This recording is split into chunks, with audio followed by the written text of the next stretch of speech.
بعد فأعوذ بالله من الشيطان الرجيم بسم الله الرحمن الرحيم وما أرسلناك إلا رحمة للعالمين آمنت بالله صدق الله العظيم আহলে সুন্নাত ওয়া জামাআতের প্রচলিত প্রথা অনুযায়ী কোরআনের নির্দেশ অনুসারে মুহাম্মদুর রাসূলুল্লাহ সাল্লাল্লাহু তাআলা আলাইহি ওয়াসাল্লামের উপরে ভক্তি ভরে অন্তর খুলে মুহাব্বতের সঙ্গে দরুদ শরীফ পাঠ করুন। আল্লাহুম্মা সাল্লি আলা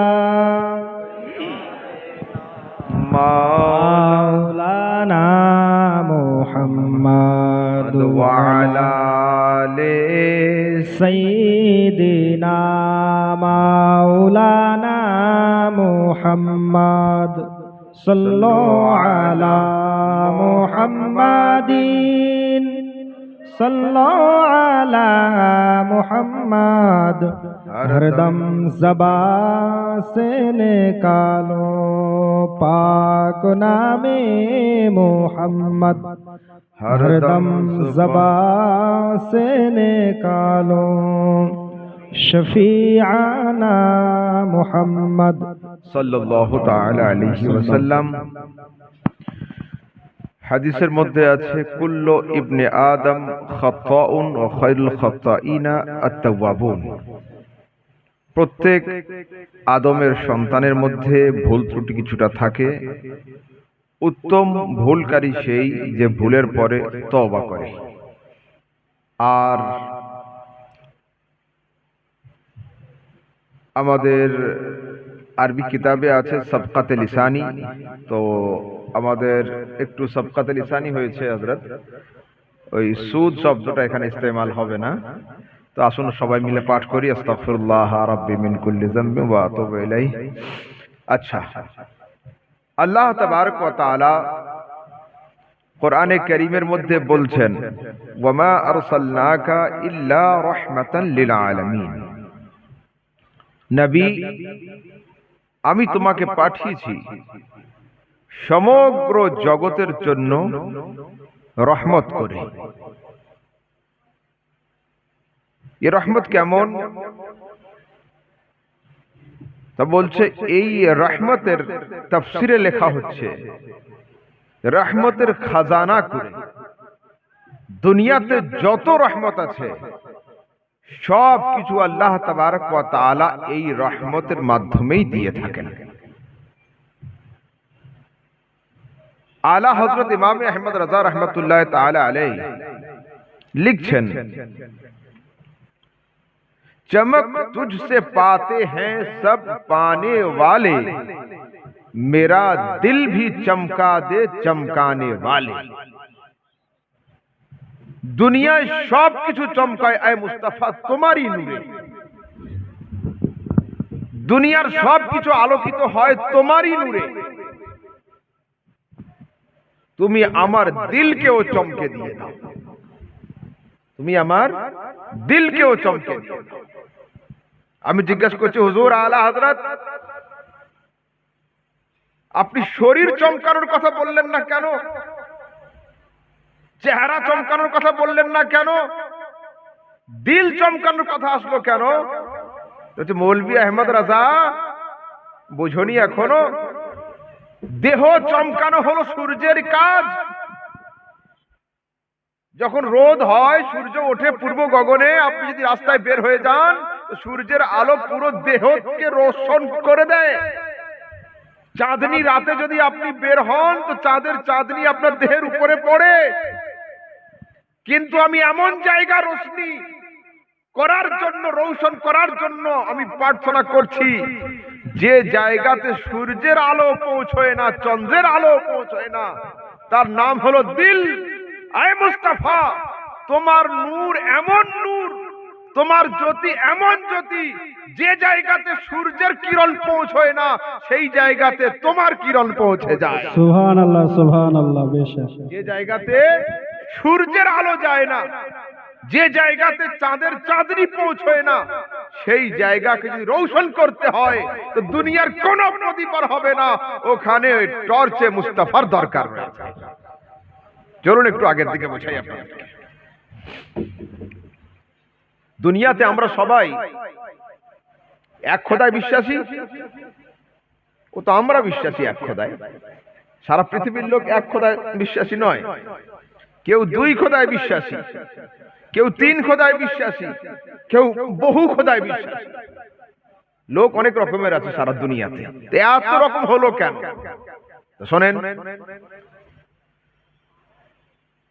মৌলানা জালালউদ্দিন রুমি রহমতুল্লাহ তাআলা আলাইহি তার যুগ বিখ্যাত কিতাব মসনবিতে লিখছেন যে একটা অন্ধকার ঘর, বড় গোডাউন, ওতে কোনো আলো নেই।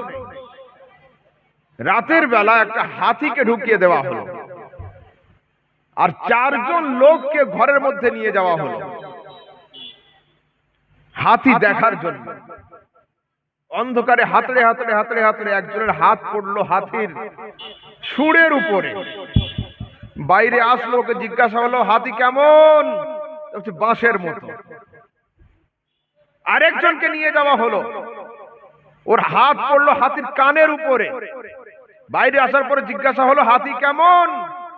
তা বলছে হাতি হলো তখতার মতো।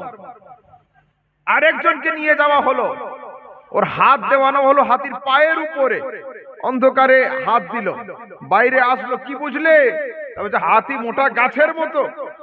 আরো একজনকে নিয়ে যাওয়া হলো, ওর হাত দেওয়ানো হলো হাতির পেট আর পিঠের উপরে। তো হাতি বড় জন্তু, ধরা তো যাবে না। ওকে বাইরে এনে জিজ্ঞাসা হলো হাতি কেমন? বলছে হাতি পাহাড়ের মতো। মৌলানা জালালউদ্দিন রুমি লিখছেন 4 জনের নিয়ত তো একই ছিল, হাতি দেখা। কিন্তু ঘর থেকে বের হওয়ার পরে 4 জনের রেজাল্ট 4 রকম হলো কেন? রেজাল্ট একরকম হয়নি। কেউ বললে এইরকম মোটা, কেউ এইরকম, কেউ পাহাড়ের মতো, কেউ তখতার মতো। মাওলানা রুম লিখছেন ঘরের মধ্যে যদি একটা বাল্ব জ্বালিয়ে দেওয়া হতো তো 4 জনের রেজাল্ট 4 রকম হতো না, 4 জনের রেজাল্ট একরকম হতো। মৌলভী আহমদ রাজা সমদানি এই পয়েন্টকে সামনে রেখে আমি বলছি, সারা দুনিয়ার লোক বাড়ি থেকে বের হয়েছিল খোদাকে খোঁজার জন্য, আল্লাহকে পাওয়ার জন্য। তো প্রত্যেকে অন্ধকারে খোদা খুঁজতে গিয়েছিল। তো যারা যারা অন্ধকারে গিয়েছে, কেউ 2 খোদাতে বিশ্বাসী হয়েছে, কেউ 3 খোদাতে দাঁড়িয়ে গিয়েছে, কেউ বহু খোদায় বিশ্বাসী হয়েছে। আর যাদের হাতে নূরে মুস্তাফার টর্চ লাইট ছিল, তারা এক খোদাতে বিশ্বাসী হয়ে গেছে। সুবহানাল্লাহ, সুবহানাল্লাহ, নারে তাকবীর, নারে রিসালাত, মাসলাক আলা হযরত উলামা আহলে সুন্নাত, নারে তাকবীর, নারে রিসালাত। फिर आला हजरत सरकार लिखছেন, आला हजरत फिर लिखছেন, आला हजरत फिर लिखছেন, बरसता नहीं देखकर अब्र रहमत बदों पर भी बरसा दे बरसाने वाले। রাতের বেলা বৃষ্টি হয়েছে, সকালে উঠলেন, একটা বালতি পড়েছিল আঙ্গিনাতে, গিয়ে দেখলেন 2-3 লিটার পানি জমেছে বালতিতে। একটু দূরের দিকে গেলেন, বড় পুকুর দেখছেন, পুকুরে প্রায় 2 হাত করে পানি বেড়ে গিয়েছে। আবার আপনি চলে এলেন পিচ রোডের উপরে, দেখছেন 1 ফোঁটা পানি জমে নেই। আকাশের দিকে মাথা তুলে বলছে, আয় আসমানের বাদল, রাতের বেলা কি মুখ দেখে পানি ফেলেছিলিস? বালতিতে 3 লিটার জমলো, পুকুরে 300 লিটার জমলো, রাস্তার উপরে 1 ফোঁটা নেই। আকাশের বাদল হাসতে হাসতে উত্তর দিবে, না না, আমি এদেশের সরকার নয় যে লোকের মুখ দেখে পানি দেব, এরকম সিস্টেম নয়। পানি আমি দিয়েছিলাম বরাবর বরাবর। যার কাছে যেমন ক্যাপাসিটি ছিল সে ততটা পানি পেয়েছে। রাস্তা অহংকারে মাথা উঁচু করেছিল, 1 ফোঁটাও পানি পায়নি। বালতি এইটুকু ছিল, ভরে দিয়েছি। পুকুর এতটুকু ছিল, ডুবিয়ে দিয়েছি। রাস্তা অহংকারী ছিল, 1 ফোঁটা দিইনি। তো মুস্তাফা আবরে করম হয়ে, আল্লাহ তাবারক ওয়া তাআলার রহমত হয়ে আমার রাসূল বর্ষণ শুরু করেছেন। তো মুস্তাফার দরবারে যারা দামান নিচু করে গিয়েছে, গর্দান ঝুঁকিয়ে গিয়েছে, আদবের সঙ্গে উপস্থিত হয়েছে, কেউ সিদ্দিকে আকবর হয়েছে, কেউ ফারুকে আজম হয়েছে, কেউ উসমান যুন্নুরাইন হয়েছে, আলী হায়দারে কাররার হয়েছে, আর আবু জাহাল অহংকারের সঙ্গে মুস্তাফার দরবারে গিয়েছে, ও 1 ফোঁটা পায়নি, ও জাহান্নামের ইন্ধন হয়ে গিয়েছে। সুবহানাল্লাহ, সুবহানাল্লাহ। চলুন একটু আগের দিকে বাড়ি। মুস্তাফা কেমন, মুস্তাফা কেমন, ভালো করে উদাহরণ নেন কানে। সকাল বেলা একজন হাজী সাহেব আর একজন সাধারণ লোক দুজনে ঝগড়া করছে। আমি বাড়ি থেকে বের হলাম, বললাম কি সমস্যা, এত কথা কাটাকাটি কিসের? তো সামনে লোকটা বলছে, হুজুর আমার দাবি হলো প্লেন 8 হাত, ভালো করে বুঝবেন, প্লেন আকাশে যা ওড়ে 8 হাত, আর হাজী সাহেব দাবি করছে প্লেন 80 হাত। এটা নিয়ে আমাদের ঝামেলা। তাই বললাম দলিল কি? তো এই লোকটা বলছে, আমি বাড়ির ছাদের উপরে ঘুরছিলাম, মাথার উপরে প্লেন উড়ে গেল, দেখলাম 8 হাত এই সাইজ মতো। আর হাজী সাহেবকে বলছে, হাজী সাহেব আপনার কি দলিল? বলছে, বাবা আমি 2 বার ওমরা করেছি, 1 বার হজ করেছি, প্লেনে উঠে দেখেছি 60টা সিট থাকে, কেবিন মিলিয়ে 80 হাত লম্বা। আমি বললাম চাচা তুমিও ঠিক বলছো, ও ঠিক বলছে। যে দূর থেকে দেখেছে ও প্লেনকে 8 হাত পেয়েছে, আর যে অরিজিনাল দেখেছে ও 80 হাত। ওই পন্থীরা দাবি করে মুস্তাফা হলো 8 হাত, সুন্নিরা দাবি করে মুস্তাফা হলো 80 হাত। আরে নজরের ফারাক। যারা আবু জাহেলের নজরে মুস্তাফাকে দেখে তারা মুস্তাফাকে 8 হাত মনে করে, যারা আবু বকর সিদ্দিকের নজরে দেখে তারা মুস্তাফাকে 80 হাত মনে করে। সুবহানাল্লাহ, নারে তাকবীর, নারে রিসালাত, মাসলাক আলা হযরত উলামা আহলে সুন্নাত, নারে তাকবীর, নারে রিসালাত। अरे बशर तू जरूर है लेकिन दाखिल आनाम नहीं, शुमारे दना है तस्बीह में इमाम नहीं। आए मुस्तफा তুমি মানুষ কিন্তু আমাদের মতো মানুষ নয়। হ্যাঁ আমরা পাপে পুণ্যে মানুষ, তোমার ভিতরে পুণ্য ছিল, পাপ বলে কিছু ছিল না। আমরা ভালো মন্দে মানুষ, তোমার মধ্যে ভালো ছিল, মন্দ বলে কিছু ছিল না। আমরা দোষে গুণে মানুষ, আপনার মধ্যে শুধু গুণ ছিল, দোষ বলে কিছু ছিল না। হলো? চলুন একটু আগের দিকে যাই। আমাদের সমাজে যে সমস্ত যুবকরা এখনো সূরা ফাতিহা ঠিক মতো পড়তে শিখলো না, দাঁড়িয়ে দাঁড়িয়ে পেশাব করা এখনো ছাড়তে পারলো না, আজ তারাই হাতে পাল্লা নিয়ে দাঁড়িয়ে, তাদের হিম্মত কতটা যে তারা নবীকে মাপার জন্য রেডি। কেউ ফিতা নিয়ে রেডি যে রাসূলের হাইট এটাই ছিল, কেউ পাল্লা নিয়ে রেডি রাসূলের ইলম এতটুকু ছিল। হায় আফসোস, তোমরা এখনো সূরা ফাতিহা মুখস্থ করতে পারলে না, মাপতে যাচ্ছ রাসূলকে। তাসুন আম্মা আয়েশা সিদ্দিকা রাদিয়াল্লাহু তাআলা আনহাকে জিজ্ঞাসা হচ্ছে যে হুজুর সাল্লাল্লাহু আলাইহি সাল্লামের হাইট কতটা ছিল। হযরতে আয়েশা সিদ্দিকা বলছেন, লাম ইয়াকুন রাসূলুল্লাহ সাল্লাল্লাহু আলাইহি ওয়াসাল্লাম বিত-তাবিলিল বাইন ওয়ালা বিল কাসীরিল মুতারাদ্দা। আমার রাসূল খুব লম্বাও ছিলেন না, খুব বেঠেও ছিলেন না। হলো? লম্বা ছিলেন না, বেঠে ছিলেন না। যদি বলি অমুক লোকটা লম্বাও নয়, বেঠেও নয়, আপনারা সবাই বুঝে যাবেন লোকটা হলো মধ্যম সাইজের। ওকে টল ফিগারও বলা যাবে না, শর্ট ফিগারও বলা যাবে না। এরা এই পর্যন্ত হাদিস পড়েছে, অর্ধেক হাদিস। এই হাদিসকে সামনে রেখে এরা প্রচার করে রাসূল ছিলেন মিডিয়াম হাইটের। পুরো হাদিস এরা পড়েনি। রাসূলের স্ত্রী হযরত আয়েশা 3 লক্ষ হাদিসের হাফেজা, তিনি বলছেন না না শোনো, ওয়া কানা ইউনসাবু ইলার রাবআতি ইযা মাশা ওয়াহদাহু। আরে রাসূল মিডিয়াম হাইটের ছিলেন কখন? যখন তিনি একা হাঁটতেন তখন, যখন একা চলতেন তখন, যখন একা দৌড়াতেন তখন। আর রাসূলের পাশে যখন কোনো লম্বার থেকে লম্বা মানুষ দাঁড়িয়ে যেত, ইল্লা তালাহু রাসূলুল্লাহ, রাসূলের মস্তক তার থেকে উঁচু হয়ে যেত। রাসূল যখন একা থাকতেন দূর থেকে মনে হতো মিডিয়াম ছিলেন, কিন্তু রাসূলের পাশে যখন লম্বার থেকে লম্বা মানুষ যখন দাঁড়িয়ে যেত, রাসূলের মস্তক তার থেকে উঁচু হয়ে যেত।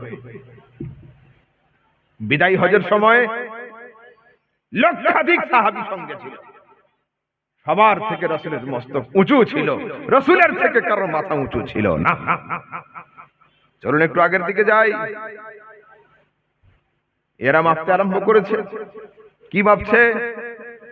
এ তো ফিতেওয়ালা চলে গেল, যে ফিতে ধরেছিল রাসূলের মাপ দেখিয়ে দিলাম যে তোমার ফিতে শেষ হয়ে যাবে, রাসূলকে মাপা সম্ভব হবে না। এবার আসুন ইলমওয়ালাকে দেখি, এ আবার কিলো বাটখারা ধরে আছে, রাসূল এইটার এটা এটার এটা জানে, ওটার সেটা সেটার ওটা জানে না, এক ফেতনা। আসুন রাসূল আকরাম সাল্লাল্লাহু তাআলা আলাইহি ওয়াসাল্লাম কিছুদিন আগে ইন্তেকাল করার আগে বলছেন যে তোমাদের মধ্যে, স্ত্রীদেরকে রেখে সামনে রেখে বলছেন, তোমাদের মধ্যে সেই আগে ইন্তেকাল করবে আতওয়ালুকুন্না ইয়াদান, যার হাত লম্বা হবে, হলো যার হাত লম্বা হবে। তো রাসূলের স্ত্রীরা হাত মাপামাপি শুরু করে দিয়েছে, কার হাত লম্বা সেই আগে ইন্তেকাল করবে। কিন্তু দেখা যাচ্ছে হযরতে সওদা রাদিয়াল্লাহু তাআলা আনহা আগে ইন্তেকাল করলেন। অন্যান্য স্ত্রীরা বলছে আরে কি খবর হলো, হাত তো লম্বা ছিল আমাদের, সওদা আগে চলে গেল কেন? তখন অন্য স্ত্রী ব্যাখ্যা করছেন, আরে আমার রাসূল এই হাতের কথা বলেননি, যে যার দানের হাত লম্বা সেই আগে ইন্তেকাল করবে। তো সওদা ছিল সবচেয়ে বেশি দানী রাদিয়াল্লাহু তাআলা আনহা। চলুন একটু আগের দিকে যাই, রাসূলের ইলম দেখাচ্ছি আমি। রাসূল সাল্লাল্লাহু আলাইহি ওয়াসাল্লাম হাদিসে আসছে, ইন্নাল হাসান ওয়াল হুসাইনা ইয়ালআবানি ফি বাইত উম্মে সালামা, উম্মে সালমান বাড়িতে হাসান আর হুসাইন দুজন খেলা করছেন। নাযালা জিবরিল আলাইহিস সালাম নামলেন, নেমে বলছেন, ইয়া মুহাম্মদ ইন্না উম্মাতাক সাতাকতুলু ইবনাকা হাযা ওয়া আওমা ইলাল হুসাইন। রাসূল আকরাম সাল্লাল্লাহু আলাইহি সাল্লামের ডান উরুতে ইমাম হুসাইন ছিলেন, ইশারা করছেন যে আপনার পরে আপনার উম্মতির একটা গোষ্ঠী আপনার এই নাতিকে হত্যা করবে, শহীদ করে দেবে। রাসূল সাল্লাল্লাহু আলাইহি সাল্লামের চোখ দিয়ে পানি আসতে আরম্ভ করলো। রাসূল বলেন, ফাআতানি তুরবা, জিবরিল ফেরেশতা আমাকে এক মুঠো মাটি দিলেন। মাটিটা নিয়ে রাসূল নাকের কাছে দিয়ে বলছে, জিবরিল ये কোন মাটি দিলে? ফিহা রিহু কারবিন ওয়া বালা, আমি এই মাটির মধ্যে দিয়ে দুঃখ আর কষ্টের গন্ধ পাচ্ছি। এই যে কারবালা বলি না আমরা, এটা দুটো শব্দ, কার্বন বালা। কার্বন মানে দুঃখ, বালা মানে বিপদ। তো রাসূল বলছেন, জিবরিল এ কোন মাটি দিলে আমাকে?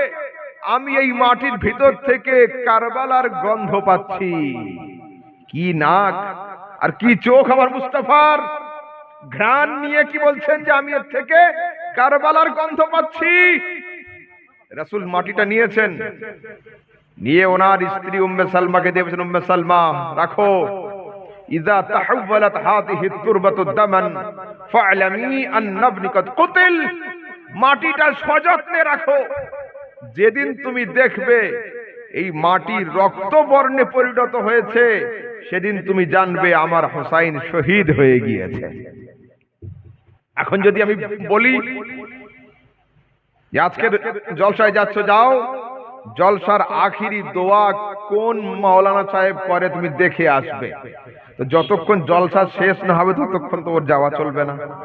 আর যদি শেষ হওয়ার আগে চলে যায়, তাহলে সচক্ষে দেখতে পেলো না, শুনতে পাবে কে দোয়া করলো, দেখা হবে না। তো রাসূল সাল্লাল্লাহু আলাইহি ওয়াসাল্লামের আরো তো অনেক স্ত্রী ছিলেন, উনি মাটিটা নিয়ে উম্মে সালমার হাতে দিলেন কেন? আরে রাসূলের নবুয়তি নজর দেখে নিয়েছিল যে আমার ইন্তেকালের পরে কারবালা যুদ্ধ হবে, আর উম্মে সালমা কারবালা যুদ্ধের আগে ইন্তেকাল করবে না। যদি কারবালার আগে উম্মে সালমার ইন্তেকাল হয়ে যায়, তো মাটি লাল হবে কি সবুজ হবে, তো উম্মে সালমা দেখবে কি করে? মুস্তাফার নজর দেখে নিয়েছিল ইমামে হুসাইন কবে ইন্তেকাল করবে, আর হুসাইন ইন্তেকালের আগে উম্মে সালমা ইন্তেকাল করবে না, মুস্তাফা সেটা পর্যন্ত দেখে নিয়েছিলেন। এরা পাল্লা নিয়ে বসে রাসূল কতটা জানে আর কতটা জানে না। চলুন আরেকটু এদের পাল্লা দেখাই। বুখারীর হাদিস, রাসূল আকরাম সাল্লাল্লাহু আলাইহি ওয়াসাল্লাম ঘরের মধ্যে বসে, বাইরে 2-3 জন লোক রাসূল সাল্লাল্লাহু আলাইহি ওয়াসাল্লামের ইলম নিয়ে সমালোচনা করছিল। তিনি কতটা জানতেন আর কতটা জানতেন না। তিনি কতটা জানতেন, কতটা জানতেন না। রাসূল সাল্লাল্লাহু আলাইহি ওয়াসাল্লাম বের হলেন। বের হওয়ার পরে বলছেন, সেই সমস্ত কমবখতদের হাসর কি হবে যারা আমার ইলম সম্পর্কে সমালোচনা করে। সালুনি আম্মা শি'তুম, তোমরা যে যা ইচ্ছা চাও জিজ্ঞাসা করো, আমি এখন তোমাদের উত্তর দিয়ে দেব। একজন দাঁড়িয়েছে, দাঁড়িয়ে জিজ্ঞাসা করছে, আইনা মাদখালি ইয়া রাসূলুল্লাহ, হুজুর ইন্তেকালের পরে আমার স্থান কোথায় হবে? রাসূল উত্তর দিচ্ছেন, মাদখালুকা ফিন্নার, তুই জাহান্নামে যাবি। মাদখালুকা নার, তুই জাহান্নামী। বসে গিয়েছে। আরেকজন লোক দাঁড়িয়েছে, দাঁড়িয়ে বলছে, আইনা মাকআদি ইয়া রাসূলুল্লাহ, হুজুর আমি যাব কোথায়? রাসূল বলছেন, আল জান্নাহ, তুমি জান্নাতে যাবে। খুশি হয়ে গেছে। কিন্তু জান্নাত তো দূরের কথা, জাহান্নাম তো দূরের জিনিস। কখন হবে কি হবে জানতে তো পাচ্ছি না। তো ওইখানে আরেকজন লোক ছিল, ওর আব্বা নিয়ে সমস্যা ছিল। ও যাকে বাপ বলে, গ্রামের বুড়ো চাচারা বলে, ওটা তোর বাপ নয়, অন্যজন তোর বাপ। এ বলছে, থামো, এইটা জিজ্ঞেস করি নবীকে, দেখি কি বলে। রাসূল উঠে দাঁড়িয়ে, এই লোকটা উঠে দাঁড়িয়েছে, দাঁড়িয়ে বলছে, মান আবি ইয়া রাসূলুল্লাহ, হে আল্লাহর রাসূল আমার আব্বাকে, আমার পিতাকে। রাসূল বলছেন, আবুকা হুযাফা, গ্রামের লোক যাই বলুক মাথা খারাপ করো না, তুমি যাকে আব্বা বলো ওটাই তোমার আব্বা, তুমি যাকে পিতা বলো ওটাই তোমার পিতা। এ গল্প হলো। ওখানে আরেকজন ছিল, ও বলছে, দেখি আমি একটু জিজ্ঞাসা করে নি, আমারও একটু সমস্যা আছে। ও উঠেছে, উঠে বলছে, মান আবি ইয়া রাসূলুল্লাহ, হুজুর আমার পিতাকে। এইবার রাসূল পুরো দলিল সহ লম্বা চওড়া ঘটনা বলছেন, আবুকা সালিমুন মাওলা শাইবা, তুই যাকে বাপ বলিস ওটা তোর বাপ নয়, তোর আসল পিতা হলো তোদের বাড়ির রাখাল। যদি কেউ কাউকে বলে যে তোদের বাড়ির রাখাল তোর বাপ, তো এখান থেকে ভগবান গোলাপ পর্যন্ত পিছনে দৌড়াবে। এত বড় কথা কেন? কারোর জন্মে গলদ বের করা সহজ নয়। এই কথা শুনে মসজিদ থেকে নেমে, আরব ছিল তলোয়ারের যুগ, হাতে করে তলোয়ার নিয়ে হাজির হয়েছে মায়ের কাছে। মায়ের হাতটা ধরে বলছে, মা, মুহাম্মদ ইবনে আব্দুল্লাহ ভরা মজলিসে আজ বলেছে যে আমি যাকে আব্বা বলি ও আমার আব্বা নয়, বলো এর রহস্য কি? একমাত্র তুমি ছাড়া এর ফয়সালা কেউ করতে পারবে না। কিন্তু মা, মুখ খোলার আগে শুনে রাখো, আমি এখনো মুহাম্মাদের কলমা পড়িনি, কিন্তু আমি এতটুকু জানি ও মুহাম্মদ সত্য ছাড়া মিথ্যা বলতেই পারে না। সাল্লাল্লাহু আলাইহি ওয়াসাল্লাম। মা, আমি এখনো ওর কলমা পড়িনি, কিন্তু আমি জানি ও মুস্তাফা বসে থাকে জমিনে, ওর নজর থাকে আসমানে। মা, আমি এখনো ওর কলমা পড়িনি, কিন্তু আমি এতটুকু জানি ও বসে থাকে ফারশে, ওর নজর থাকে আরশে। মুখ খোলার আগে সাবধান।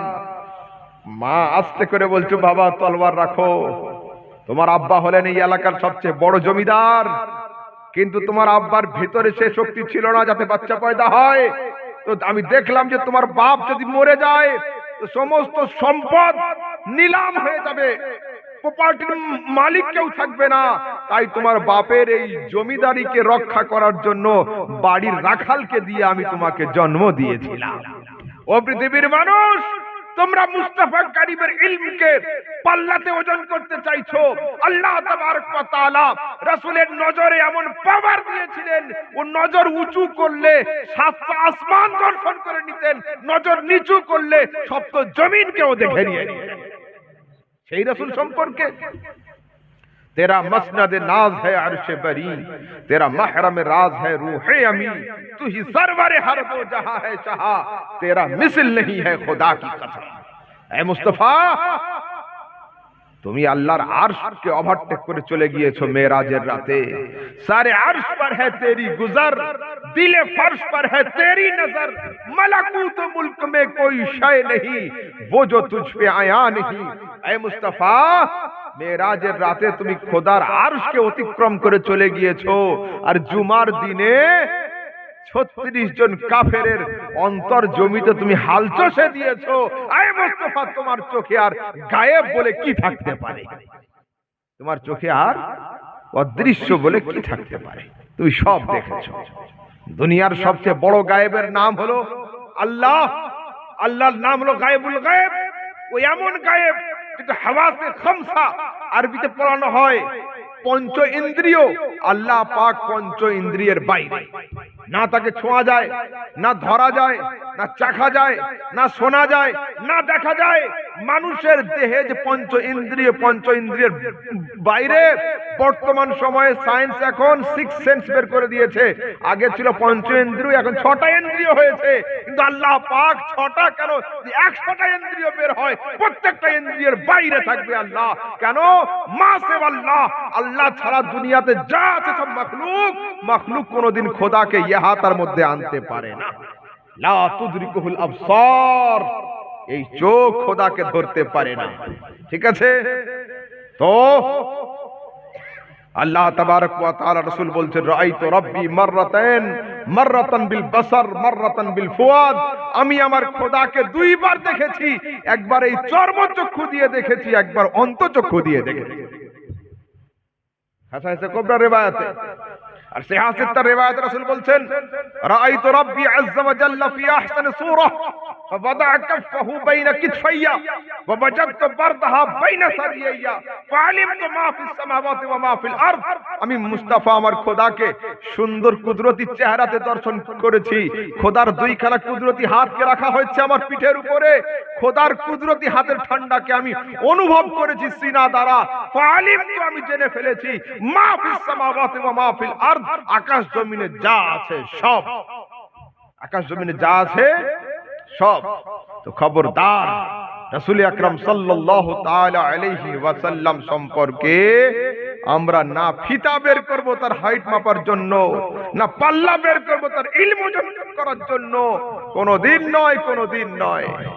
শুনুন, রাত্রি অনেক হচ্ছে, বক্তব্য খুব লম্বা চওড়া করব না, আর কিছু কথা আলোচনা করে শেষ করব আমি। দেখুন, আমাদের সমাজে বর্তমান সময়ে দ্বীন ও সুন্নিয়ত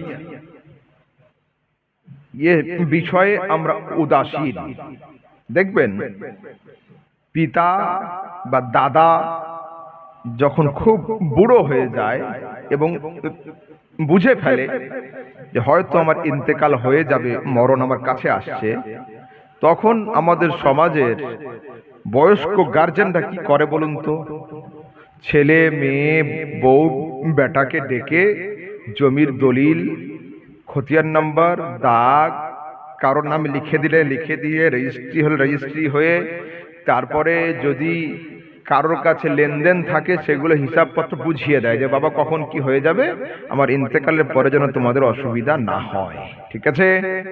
তো আজ পর্যন্ত আপনারা আমরা কি ইন্তেকালের আগে ছেলে মেয়েদেরকে ডেকে ইসলামের দাগ নাম্বার, আহলে সুন্নাতের খতিয়ান নাম্বার, মাসলাকে আলা হযরতের রোল নাম্বার বুঝিয়েছি? না, এটা বোঝাইনি আমরা। আমার জমির আলের উপরে যেন পাশের জমিওয়ালার পা না পড়ে সে কথা ওসিয়ত করছি, কিন্তু আহলে সুন্নাতের আলের উপরে যেন অন্য পন্থীর পা না পড়ে সেটা কিন্তু আমরা বোঝাইনি। তাহলে আমরা কতটা দায়িত্ব পালন করলাম? এই জন্য খবরদার, দোকান যায় যাক, মাকান যায় যাক, বাড়ি যায় যাক, মরতে হবে সবাইকে একদিন। মরণের কথাকে স্মরণ রেখে ঈমান আকীদার দায়িত্ব যেমন আপনার উপরে ছিল, ইন্তেকালের আগে ছেলে মেয়েকে বুঝিয়ে দিয়ে তবে যান। লা তামুতুন্না ইল্লা ওয়া আনতুম মুসলিমুন, তোদের উপরে যেন ততক্ষণ মরণ না আসে যতক্ষণ তোরা খাঁটি মুমিন মুসলমান না হয়ে যায়। এই ওসিয়ত কোরআনে যেমন আছে, এক নবী নিজের ছেলের জন্য করেছিলেন, তো এইটা থেকে প্রত্যেকটা মানুষের উচিত হবে যে তারা তাদের ছেলে মেয়েদেরকে যেন এই নসিহত, এই ওসিয়ত যেন করে। খবরদার, তোমরা ততক্ষণ বাবা মরবে না যতক্ষণ তোমরা আহলে সুন্নাতের মানুষ হয়ে, সুন্নি হয়ে দিন ইসলামকে বুঝে নিয়ে মাসলাকে আলা হযরতের উপরে হানাফি মাযহাবের উপর দণ্ডায়মান না থাকো। শোনেন, ডাকাত থেকে বাঁচা অনেক সহজ, চোর থেকে বাঁচা অনেক সহজ, সবচেয়ে ভয়ের জিনিস হচ্ছে পকেট মার। এ আপনাকে চাও খাওয়াবে, পকেটও কাটবে। সেই জন্য কাফের থেকে বাঁচা সহজ, কেন এরা প্রকাশ্য। মুনাফিক থেকে বাঁচা সহজ, এরা প্রকাশ্য। কাফের থেকে বাঁচা সহজ, প্রকাশ্য। মুশরিক থেকে বাঁচা সহজ, প্রকাশ্য। কিন্তু মুনাফিক থেকে বাঁচা সহজ নয়। মুনাফিক হলো গোপন কাফের, ভিতরে কুফরি থাকে এদের, কিন্তু এরা প্রকাশ করে না। সেজন্য খবরদার, আমাদের সমাজে একদল লোক বেরিয়েছে, এরা শুধু খালি শিরকের ফতোয়া দিচ্ছে, শিরক আর শিরক, শিরক আর শিরক। দেখুন, ভারতের সংবিধানে সবচেয়ে বড় সাজার নাম কি? বড় শাস্তি কি? ফাঁসি। এর উপরে আর তো নাই। ফাঁসিতে মরে গেলে মরা লোককে কি তুলে আবার ফাঁসি দেওয়া হয় নাকি? একবারই শেষ। যদিও 50টা মার্ডার করে, কিন্তু একবারই ফাঁসি হবে, 50 বার ফাঁসি হবে না। তো এটাই সবচেয়ে বড় অপরাধ। তো সবচেয়ে বড় শাস্তি পেতে গেলে বড় অপরাধী হতে হবে, নয়তো বড় শাস্তি হবে না। আপনি হাটের দিনে আমাইপাড়া গেলেন, আর আমাইপাড়াতে গিয়ে আপনার সাইকেলের চাকা উঠে গেল এর পায়ের উপরে, এই অপরাধে কি ফাঁসি হবে আপনার? না, এই অপরাধে ফাঁসি হবে না। কেন? অপরাধ যদি ছোট হয় তো শাস্তি বড় হবে না। ইসলামের দরবারে সবচেয়ে বড় অপরাধের নাম হলো শিরক আর কুফর। শিরক আর কুফর, শিরক আর কুফরের থেকে বড় অপরাধ নেই। যারা মুশরিক ওরা জাহান্নামী, যারা কাফের ওরা জাহান্নামী। তো এত ছোট ছোট কথাতে শিরক আর বেদাত, শিরক আর বেদাত, শিরক আর কুফর, তার মানে কি আলু পটলের দামে কি শিরক আর কুফর বিক্রি হবে এখন সমাজে? রাসূল আকরাম সাল্লাল্লাহু আলাইহি ওয়াসাল্লাম বলছেন, লা আখাফু আলাইকুম আন তুশরিকু বিল্লাহি শাইআন মিন বাদি। আমি তোমাদের উপরে ভয় পাই না যে আমার ইন্তেকালের পরে তোমরা মুশরিক কাফের হয়ে যাবে। আমি এটা অবশ্যই জানি, আলাইকুমুদ দুনিয়া, তোমরা দুনিয়াদার হয়ে যাবে, কিন্তু খোদার সঙ্গে শিরক তোমরা করবে না। যে রাসূল গ্যারান্টি দিয়েছেন যে মুসলমান কোনদিন শিরক করবে না, এরা শিরকের ফতোয়া। অন্য হাদিসে আছে, রাসূল আকরাম বলেন, কিয়ামতের আগে একদল লোক বের হবে, এরা শিরকের তলোয়ার হাতে নিয়ে ঘুরবে, লোককে শুধু শিরক আর শিরক, শিরক আর শিরক বলে জবাই করবে। রাসূলকে জিজ্ঞাসা হচ্ছে, হুজুর আইয়ুহুমা আকরাব, এই দুজনের মধ্যে শিরকের নিকটবর্তী কে হবে? যে শিরকের ফতোয়া দিবে সেই, না যাকে মুশরিক কাফেরের ফতোয়া দিবে সেই? রাসূল বলেন, বালির রামি, যে শিরকের তলোয়ার নিয়ে ঘুরবে আর লোককে মুশরিক মুশরিক করে ফতোয়া দিবে, ওই শিরকের নিকটবর্তী হবে।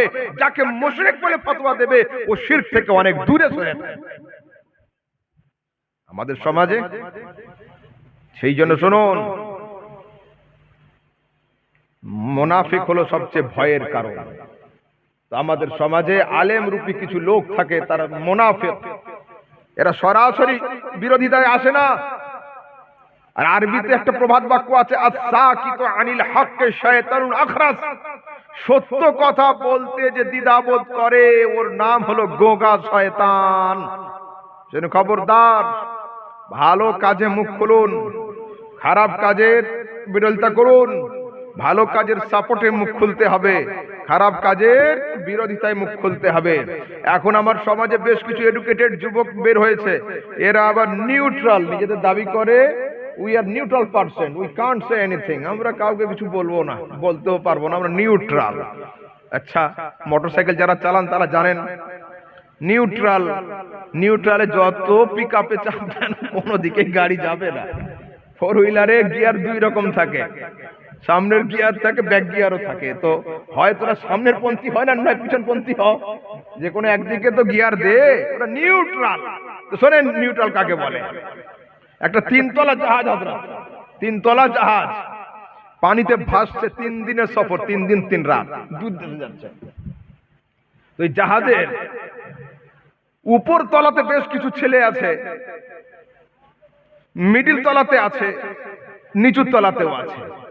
একদম উপর তলাতে আছে এই আমি, আমার হযরত, আপনারা, এই ভাইটা, এই টাইপের 8-10 জন লোক আছে। আমরা যারা ভালো কাজের আদেশ, খারাপ কাজের নিষেধের সঙ্গে যুক্ত থাকি, ঠিক আছে? আর থামো, চা বিস্কুট একটু পরে, এখন নয়, বসো। তো 3 তলা জাহাজ হলো। জাহাজের উপর তলাতে আমর বিল মারুফ নাহি আনিল মুনকার, ভালো কাজের আদেশকারী, খারাপ কাজের বিরুদ্ধে আন্দোলনকারী আমাদের মতো কিছু লোক রয়েছে। জাহাজের মাঝখান তলাতে আছে ইউটিউব, ফেসবুক, ফ্রি ফায়ার আর পাবজি ওয়ালারা। এরা দুনিয়া এপার থেকে ওপার হয়ে যাক, শুধু মার দরদর, এদের কোনো চাপ নেই। এদের দাবি হলো যে যা করছে করুক, হলো। আর জাহাজের নিচু তলাতে আছে বেশ কিছু শ্রমিক ভাইয়েরা, ওরা যাচ্ছে আরব কাজ কামের জন্য, রাজমিস্ত্রি, হলো। তো 3 দিন 3 রাত থাকতে হবে, পানির তো দরকার। ওদের কাছে বালতিও ছিল, দড়িও ছিল। ওরা বালতিতে দড়ি বেঁধে নদী থেকে, সমুদ্র থেকে পানি তুলছিল গোসলের জন্য, বাথরুমের জন্য, অজুর জন্য। কিন্তু চলন্ত জাহাজ, বড় সমুদ্র, পানি তোলা একটু ঝামেলা। ওদের হেডমিস্ত্রি বললো, আরে এত কষ্ট না করে ওদের ব্যাগে তো সেনি আছে, হাতুড়ি আছে, বের করে জাহাজের তলায় একটা ছোট ফুটো করে নে, তাহলে বালতিও লাগবে না, দড়িও লাগবে না, সহজে পানি উঠবে। তো হেডমিস্ত্রির প্ল্যান, হ্যাঁ, লেবার তো না বলতে পারে না। ও সঙ্গে সঙ্গে ব্যাগ থেকে সেনি আর হাতুড়ি বের করে ঠক ঠক ঠক শুরু করে দিয়েছে। উপর থেকে আমরা 3 জন হুজুর আর ওই ছেলেটা 4 জন দৌড়ে নামছি, যা হয় হবে, জাহাজ ফুটো করতে দেব না। এরা ফ্রি ফায়ার আর পাবজির নেশায় বলছে, হুজুর তোমাদের মাথা কি খারাপ হয়ে গেল? তোমরা তো উপরতলার লোক, নিচে নিয়ে টেনশন করছো কেন? যারা ফুটো করেছে ওরা ডুবে মরবে, তোমরা চুপচাপ ঘুমিয়ে থাকো। এই যুক্তি ঠিক হলো? এই যুক্তি ঠিক হলো না? জাহাজ যখন ডুববে শুধু নিচু তলাটা ডুববে না, 3 তলাই ডুববে। গ্রামে যখন আগুন লাগবে, পীর সাহেব আর মুফতি সাহেবের ঘর বাদ যাবে না, ওতেও আগুন লাগবে। আর পানি ঢালার লোক যদি অনেক জমে থাকে, যদি পুরো ঘর না পুড়ে যায়, তো ধোঁয়া ধুলো কাদা ছাই মাটি অবশ্যই লাগবে। সেই জন্য ভালো কাজে মুখ খুলতে হবে, খারাপ কাজের বিরোধিতা করতে হবে, অন্যথায় এ সমাজ অন্ধকারাচ্ছন্ন হয়ে যাবে। এই সমাজে আলো বলে কিছু খুঁজে পাওয়া যাবে না। और तुम पर मेरे आका की इनायत न सही, नजदियो कलमा पढ़ाने का भी एहसान गया। अरे যদি জুলুসে না বের হস, না বের হ, তোরা যদি মিলাদ ক্যাম্প না করিস, না কর, এতটুকু শুকরিয়া তো আদায় কর যে খোদা তোদের ছেঁড়া তারকে, আমার রাসূল তোদের ছেঁড়া তারকে জুড়ে দিয়ে ট্রান্সমিটার পর্যন্ত পৌঁছে দিয়েছে। এইটুকু শুকরিয়া তো আদায় কর। হাঁটবো আমরা, পায়ে ব্যথা তোমাদের, চুমো খাবো আমরা, চোখে লাগবে তোমাদের, শিরনি খাবো আমরা, পেটে গ্যাস হবে তোমাদের। বড় আফসোস, বড় আফসোস। কয়েকদিন আগে বেশ কিছু মানুষ আমাকে জিজ্ঞেস করলো যে হুজুর, হুগলিতে তবলিগি জামাতের ইজতেমা হচ্ছে, যাওয়া চলবে? আমি বললাম, শোনো, শুধু তুমি যাবে কেন, আমাকেও নিয়ে চলো, কিন্তু তবলিগি ভাইদের কাছে একটা শর্ত আছে। তো কি শর্ত হুজুর? বললাম, ওখানে 3 দিন 3 রাত বিশ্ব ইজতেমা হবে, শুধু তুমি গেলে হবে না, আমিও যাব। তুমি তো ভোটার, আমি হচ্ছি নেতা, আমি গেলে সব ভোটার যাবে, আমাকেও নিয়ে চলো। শর্ত দুটো। একটা শর্ত হলো এই, ওই 3 দিনের মধ্যে যখন ইচ্ছা তখন একবার দাঁড়িয়ে ইয়া নবী সালামু আলাইকা করতে হবে। আর ইজতেমা শেষ হওয়ার পরে টাকা আমি দেব, খাজা সাহেবের মাজার জিয়ারত করার জন্য আজমির শরীফ যেতে হবে। এই দুটো শর্ত যদি হয়, তো তবলিগি জামাতে চিল্লাতে আমিও যাব। শর্ত কি খারাপ দিয়েছিলাম? আমি তো বলিনি মাওলানা সাহেবের নামে তকবীর দিতে হবে, আমি তো বলিনি বেরেলি জিন্দাবাদ বলতে হবে, আমি তো বলিনি আলা হযরত হক ছিলেন বলতে হবে, আমি তো বলিনি মৌলভী আহমদ রাজা ভালো মৌলভী বলতে হবে না। আমি বলেছি নবীর নামে দাঁড়িয়ে একবার ইয়া নবী পাঠ করতে হবে। আর ভারতে যার অবদান সবচেয়ে বেশি মুসলমানদের উপরে, খাজা মঈনুদ্দিন চিশতি, তার মাজার জিয়ারতের উদ্দেশ্যে, মাজার জিয়ারতের নিয়াতে হুগলি থেকে বেরোতে। এই দুটো কাজ। আবার এত সহজ?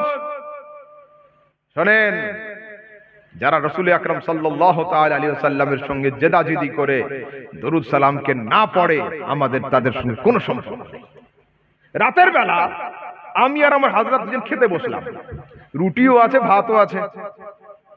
এটা উদাহরণ দিচ্ছি, এরকম খাওয়া দাওয়া হয়নি, বলছি। হলো? তো আমি বললাম ভাত খাবো, উনি বললাম আমি রুটি খাবো। খান, রুটি খেলে গলা ভালো থাকবে, শরীর ভালো থাকবে। উনি বলছেন না, রাতের বেলা ভাত খাওয়া হারাম, তাই ভাত খাবো না।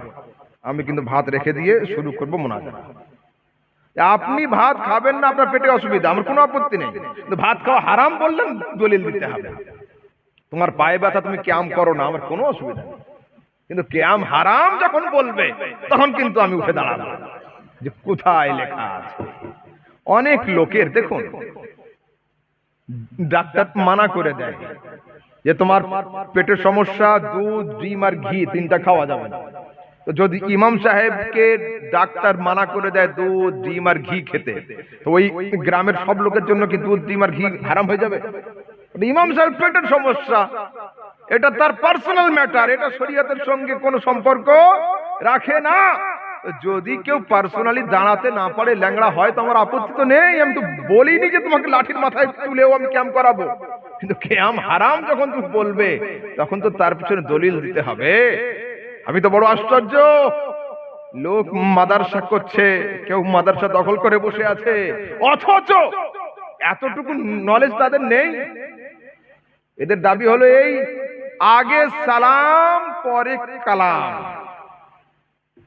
বর্ধমানের একজন আলেম আছে জানেন, উনি কারি সাহেব, সরি আলেম বলা ভুল হলো, কারি সাহেব। কি নাম? কারি আসিফ হলো। তো উনি কারি সাহেব চুপচাপ কেরাত করে চলে যাবে, ফতোয়া কে বলে? তো উনি বলেছিলেন আসসালামু কাবলাল কালাম, আগে সালাম হবে পরে কালাম হবে, বুখারীর হাদিসে আছে। আমি সেই যুগ থেকে এখনো গলা ফাটিয়ে চিল্লে যাচ্ছি যে বুখারীর মধ্যে হাদিস যদি তুমি দেখাতে পারো, হযরতে গোলাম সমদানির ছেলে মৌলভী আহমদ রাজার কোনোদিন স্টেজে মুখ দেখাবে না, আমি আর কোনোদিন ওয়াজ করব না। আলহামদুলিল্লাহ, সুন্নিরা অল্প হলেও পড়াশোনা করে, এত সহজ নয়। এই হাদিস বুখারীতে নেই। এরা দাবি করে নবী তো দূরে, ইয়া নবী বলে তোমরা সম্বোধন করো কেন? আমি বললাম শোনো, মাদ্রাসায় না পড়লে যেটা হয়, যদি মাদ্রাসার আশপাশ দিয়ে ঘুরতে, পড়াশোনার টাইমে যদি ডাব গাছে ওটা উঠি বাদ দিয়ে লেখাপড়া শিখতে, তো কিছু জানতে, পড়াশোনার টাইমে তো এইগুলি করেছো নিজে মুখে। আর আপনি কলকাতা হাইকোর্টে যান, দিল্লি সুপ্রিম কোর্টে যান, সমস্ত জজের নিয়ম হলো একটাই, যদি আসামি কাঠগড়ায় দাঁড়িয়ে নিজে বলে যে আমি মার্ডার করেছি, ওর পক্ষে কোনো সাক্ষীর আর প্রয়োজন হয় না। কি হযরত, ঠিক নয়? শরীয়তের নিয়ম তাই, আসামি নিজে স্বীকার করলে আর সাক্ষী লাগবে না। যদি স্বামী স্ত্রী দুজনেই বলে দেয় যে হ্যাঁ ও তালাক দিয়েছে, আমি শুনেছি নিজ কানে, আমার নাম নিয়ে দিয়েছে, আর কোনো সাক্ষীর দরকার হবে না, হুজুর তালাকের ফতোয়া ঠুকেই দেবে। তো উনি নিজেই বলেছে যে গুজরাটে গিয়ে মাছ চুরি আমি করেছি, আর ডাব গাছে উঠে ডাব চুরি আমি করতাম, তো সাক্ষী আর লাগবে? হ্যাঁ, সাক্ষী লাগবে না। আবার যদি উনি নাবালক থাকতেন বা মাথা খারাপ হতো, তাহলে এই কথা দুটো মানা হতো বা না হতো বিবেচনা থাকতো। এক তো বালেক হয়ে গেছে, বড় হয়ে গেছে, দ্বিতীয় কথা ব্রেনও ঠিক আছে, তার মানে সাক্ষী একদম ঠিকঠাক দিয়েছে। তো শোনেন, আরবি গ্রামারে সম্বোধন করার জন্য 5টা হরফ আছে, ইয়া, আয়া, হায়া, আয়া, হামজায়ে মফতুহা। তো এইখানে কোনটা পার্টিকুলারলি কাছের জন্য, কোনটা পার্টিকুলারলি দূরের জন্য, কিন্তু ইয়া এমন একটা হরফ, আল ইয়াউ লিল করিবে ওয়াল বাঈদ, ইয়া এমন একটা অক্ষর যেটা দিয়ে কাছের লোককেও সম্বোধন করা সম্ভব হয়, দূরের লোককেও সম্বোধন করা সম্ভব হয়। যদি কেউ আমাকে সামনে দেখে বলে ইয়া আহমদ রাজা আসসালামু আলাইকুম, নো প্রবলেম।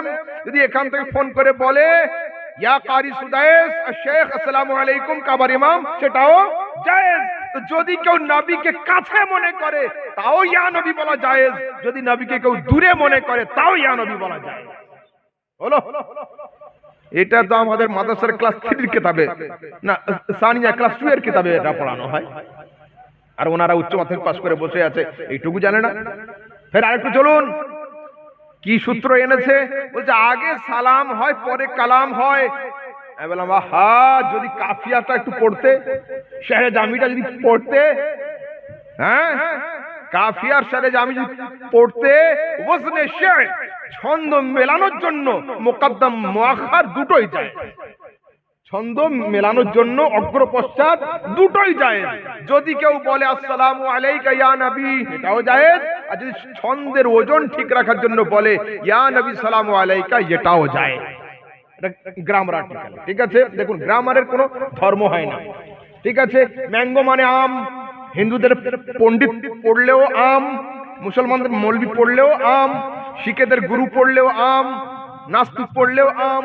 ইউ মানে তুমি, যে পড়বে অনুবাদ তুমিই হবে, ঠিক আছে? ধরুন আগের দিকে এই দুটো দলিলে যদি না হয়, আসুন সিহাসিত্তার হাদিসের মধ্যে সাহাবী এসে বলছেন ইয়া রাসূলুল্লাহ আসসালামু আলাইকা, আগে নবীকে ডেকেছেন, পরে নবীকে সালাম দিয়েছেন। কুফা হাইকোর্টের চিফ জাস্টিস হযরত আলী শেরে খোদা রাদিয়াল্লাহু তাআলা আনহু, উনি জান্নাতুল বাকির কবরস্থানে গিয়ে বলছেন ইয়া আহলাল কুবুর আসসালামু আলাইকুম। উনি আগে মৃতদেরকে সম্বোধন করে ডেকেছেন, তারপরে উনি সালাম দিয়েছেন। যদি না হয়, চলুন আরেকটু আগের দিকে যাই। তাফসীরে রুহুল বায়ান, জগৎ বিখ্যাত কিতাব, যে কিতাবের একটা লাইন পড়ার মতো যোগ্যতা এদের মধ্যে নেই। এই কিতাবের মধ্যে হযরতে জামি রাহমাতুল্লাহ আলাইহির শেরকে নকল হচ্ছে কি, ইন্নামাল ফাওজু ওয়াল ফালাহু লাদাইকা ইয়া নবী আল্লাহ আসসালামু আলাইকা।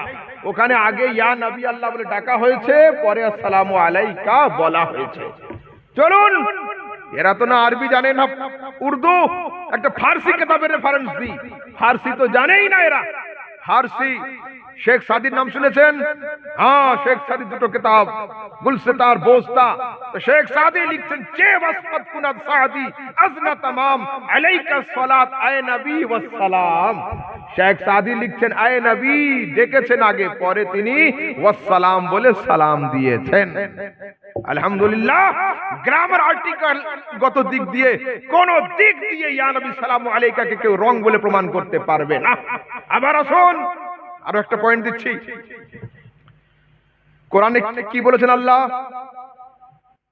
ইয়া আইয়ুহাল্লাযীনা আমানু সাল্লু আলাইহি ওয়া সাল্লিমু তাসলিমা।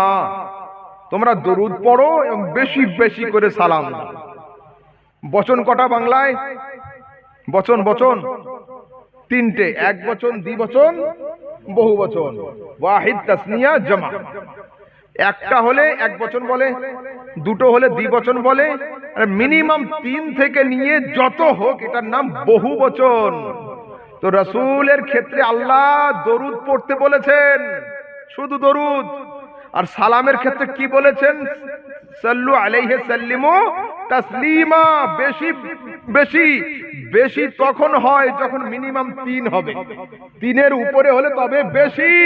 তো আমাদের ইয়া নবীটা মিলিয়ে নেন। ইয়া নবী সালামু আলাইকা 1, ইয়া রাসূল সালামু আলাইকা 2, ইয়া হাবিব সালামু আলাইকা 3, হয়ে গেল বহুবচন।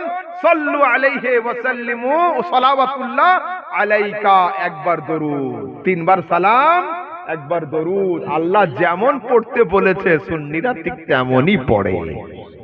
চলুন আরেকটু আগে একটা পয়েন্ট দিই। ইয়া নবী নিয়ে তো ঝামেলা সমাজে, ভালো করে বুঝে নেন। পয়েন্ট হালকা হবে কিন্তু পাহাড়ের থেকে ভারী হবে। শোনেন, ইয়া নবী নিয়ে তো ঝামেলা, ইয়া আল্লাহ নিয়ে কি ঝামেলা আছে? না। ওয়াহাবি হোক, দেওবন্দি হোক, তবলিগি হোক, মজহবি হোক, লা মজহবি হোক, আহলে হাদিস হোক, গैर মুকাল্লিদ হোক, বেরেলি হোক, দেওবন্দি হোক, যেই হোক না কেন, ঝামেলা হচ্ছে ইয়া নবী নিয়ে। ইয়া আল্লাহ নিয়ে কোনো সমস্যা নেই। মৌলভী সাহেব যদি পাহাড়ের মতো লম্বা চওড়া হয়, ধরুন ওকে বল ভাই 30 পারা কোরআনের 114টা সূরার মধ্যে তুমি যদি ইয়া আল্লাহ দেখিয়ে দিতে পারো, আমি তোমার সঙ্গে 40 দিনের জন্য চিল্লায় চলে যাব আহমদ রাজা কেরমান। শোনেন, জওয়ান আছি, হুঁশে আছি, এখন ব্রেন খারাপ হয়নি আমার, ঘুমও আসেনি। পুরা 30 পারা কোরআনের মধ্যে কোন জায়গায় ইয়া আল্লাহ শব্দ কেউ দেখাতে পারবে না। ইয়া আইয়ুহান নবী আমি দেখাবো, ইয়া আইয়ুহার রাসূল আমি দেখাবো, ইয়া আইয়ুহাল মুজাম্মিল আমি দেখাবো, ইয়া আইয়ুহাল মুদাসসির আমি দেখাবো। পুরা কোরআনের মধ্যে ইয়া আল্লাহ শব্দ নেই। যুবক ভাইরা, এই সমস্ত দুই একটা পয়েন্ট মাথায় রাখো। স্কুল হোক, কলেজ হোক, ইউনিভার্সিটি হোক, মক্তব হোক, সিনাকে চওড়া রাখবে, গর্দনকে উঁচু রাখবে।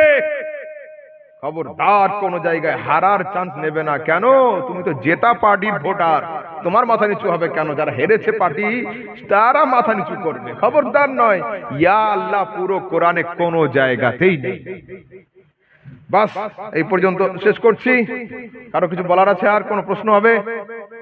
আর শুনুন, একটু মহিলাদের জন্য দুটো কথা বলি। আর 10 মিনিট বলি। আচ্ছা আচ্ছা, শোনেন, আমাদের সমাজ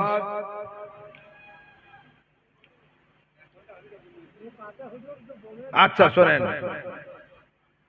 আমাদের সমাজের বেশ কিছু সমস্যা আমাদের একটু খেয়াল করতে হচ্ছে। মৌলবি, বিশেষ করে আমরা এমন এক ক্যাটাগরির লোক, আমরা ছেলেরও বন্ধু, ওর বাপেরও বন্ধু, ওর দাদারও বন্ধু। ওর মাও আসছে তাবিজ নিতে, ওর স্ত্রীও আসছে তাবিজ নিতে, ওর বাপও আসছে তাবিজ নিতে। হলো? তো আমাদের ক্যাটাগরিটা এমন যে আমরা সবার বন্ধু। বাপ এসে ছেলের নামে, ছেলে এসে মায়ের নামে, মা এসে বৌমার নামে, কিন্তু লোক একজন, আমি। তো সেই জন্য আমাদের সিনাকে বড় বড় কবরস্থানের থেকেও বড় কবর বানাতে হয়।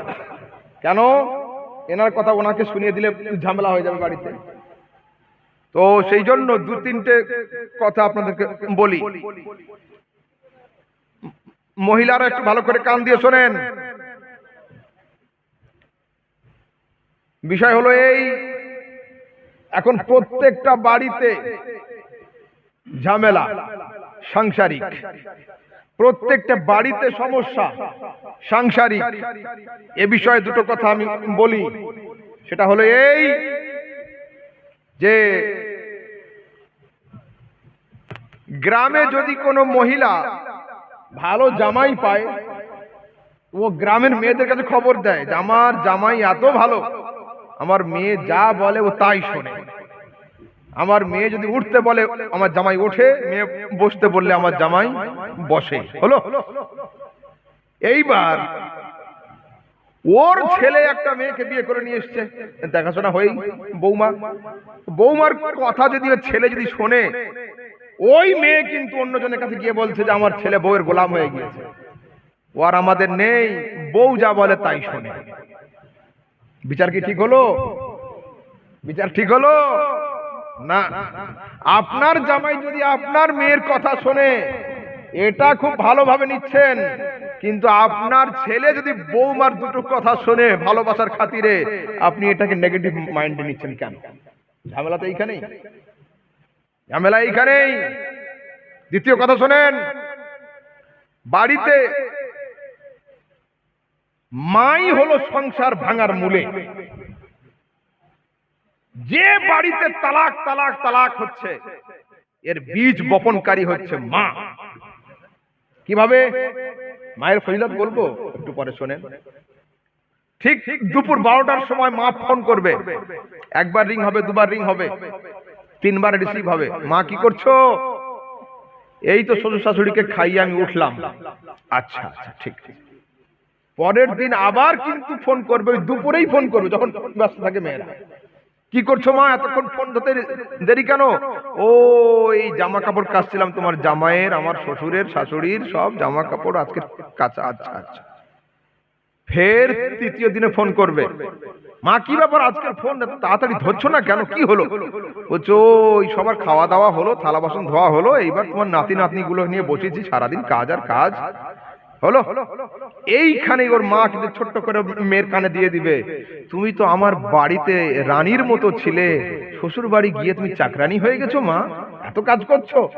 এই যে ছোট বীজ ভরে দিল, ফিতনার দানা ছড়িয়ে দিল, মেয়ের কানে কিন্তু আস্তে আস্তে ফিতনার গাছ শুরু হয়েছে।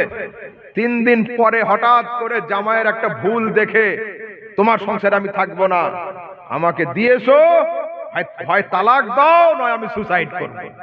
হায় আফসোস, না তালাকের দায়িত্ব আল্লাহ তোমাকে দিয়েছে, না সুসাইডের হক তোমাকে দিয়েছে। কোরআনে আল্লাহ পাক বলেন ওয়া বিয়াদি উকদাতুন নিকাহ, পুরুষের হাতে আমি আল্লাহ নেকার বন্ধন দিয়েছি। পুরুষ চাইলে বিবাহের গিট মেরে রাখবে, পুরুষ চাইলে তালাক দিয়ে আজাদ করে দিবে। তালাকের হক ইসলাম মহিলাকে দেয়নি, আর সুসাইডের হক কাউকে দেয়নি। বীজকে ছড়ালো মা, অথচ ওর মা ওর বাপের সংসারে ওর চাইতে বেশি খাটনি করে। ये নতুন বৌমা বলে এখনো ছাড় পায়, ये পুরাতন হয়ে গিয়েছে, ওর চারটা বল কাজ এ করে, কিন্তু মেয়েকে গরম করে দিল যে তুমি আমার বাড়িতে থাকতে রানীর মতো, ওখানে গিয়ে তুমি চাকরানি হয়ে গেছো। খবরদার নয়, সংসার ভাঙবেন না। শোনেন, আবার একটা পয়েন্ট নেন, প্রত্যেক বাড়িতে ঝামেলা হতেই পারে। রাসূল আকরাম সাল্লাল্লাহু আলাইহি সাল্লাম হযরতে ফাতেমাকে যা ভালোবেসেছেন, ওই রকম ভালো দুনিয়াতে কোনো বাপ কোনো মাকে কোনো মেয়েকে বাঁচতে পারে না। কিন্তু রাসূলের কানে খবর গিয়েছে যে হযরতে আলী একটু নারাজ হয়ে গিয়েছেন ফাতেমার উপরে। সংসার তো, মানুষ তো। হযরতে ফাতেমা বাড়িতে এসেছেন, রাসূলের দরজায় আওয়াজ হচ্ছে ঠক ঠক ঠক ঠক ঠক ঠক করে। রাসূল বলেন কে? বলছে আব্বু আমি ফাতেমা।